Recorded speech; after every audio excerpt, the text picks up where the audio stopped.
तो साजिद खान, हमारा next question है कि इटालियन गवर्नमेंट की जो स्कॉलरशिप है इसकी एलिजिबिलिटी क्राइटेरिया क्या है? क्या फंडामेंटल रिक्वायरमेंट है जो फुलफिल किए बगैर आपको यूनिवर्सिटी जो स्कॉलरशिप ऑफर नहीं कर सकती? देखिए, रिक्वायरमेंट तो बहुत कम है। मतलब रिक्वायरमेंट तो बेसिक आपका एमएस हो तो आप एलिजिबल हो, अगर आप पीएचडी के लिए अप्लाई कर रहे हो। लेकिन सिलेक्शन के चांसेस कब बढ़ जाते हैं और कब नहीं बढ़ते, ये अलग क्वेश्चन है, ये अलग सी चीज़ है कि जिसको हम डिस्कस करना, जो जिसको डिस्कशन की जरूरत है। क्योंकि जितने भी हमारे स्टूडेंट्स होते हैं वो अप्लाई करते हैं तो उन सब के पास मास्टर की डिग्री तो होती है।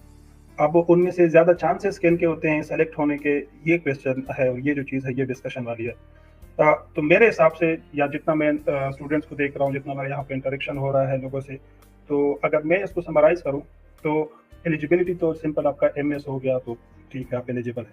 अब आपकी कौन सी चीज़ ऐसी है जिससे आपकी जो चांसेस है वो बढ़ जाते हैं, वो ये है कि पहली बात तो आपके पब्लिकेशंस क्या है, और इससे भी मेन जो चीज़ है, यहाँ पे जो यूनिवर्सिटी अनाउंस करती है, जो एडमिशन अनाउंस करती है, उन एडमिशन्स में हर एक यूनिवर्सिटी एडमिशन कॉल अनाउंस करती है।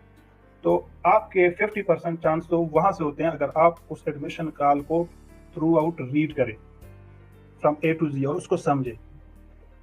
ठीक है, मतलब आप जिस तरह पाकिस्तान या किसी भी कंट्री में कोई भी यूनिवर्सिटी या कोई भी पोस्ट के लिए आप अप्लाई करते हो तो वो एडवर्टाइजमेंट करती है।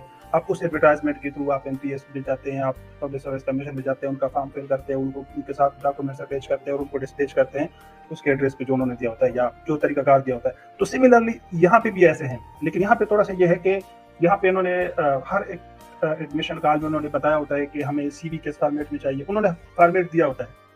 उन्होंने बताया होता है कि हमें प्रपोजल किस फॉर्मेट में चाहिए, प्रपोजल में कौन कौन से एरिया आपने कवर करने हैं, कवर लेटर में आपने कौन कौन सी चीज़ें कवर करनी है। तो आप अगर उस एडमिशन कॉल लेटर को रीड करेंगे और उसके अकॉर्डिंगली अपने डॉक्यूमेंट्स को प्रिपेयर करेंगे तो आपके चांसेस, मतलब एक बंदा है वो, असल में हमारा इशू ये होता है कि हम एक प्रपोजल बनाते हैं और उसी को हर जगह छापते रहते हैं। ऑलराइट। यहाँ पे थोड़ा सा ये है कि आप थोड़ा सा अपनी सीवी को और अपने प्रपोजल को उसी फॉर्मेट में डाल दें, बाकी वही प्रपोजल होगा आपका, लेकिन वो जो फॉर्मेट उन्होंने दिया होता है उसी फॉर्मेट के अकॉर्डिंग उसको अरेंज कर दें। सो अरेंजमेंट ऑफ प्रपोजल और अरेंजमेंट ऑफ सीवी और अरेंजमेंट ऑफ डॉक्यूमेंट्स, फिर उन्होंने डॉक्यूमेंट्स की लिस्ट दी होती है और उन्होंने क्राइटेरिया दिया होता है कि हर एक डॉक्यूमेंट्स के अपने मार्क्स होते हैं।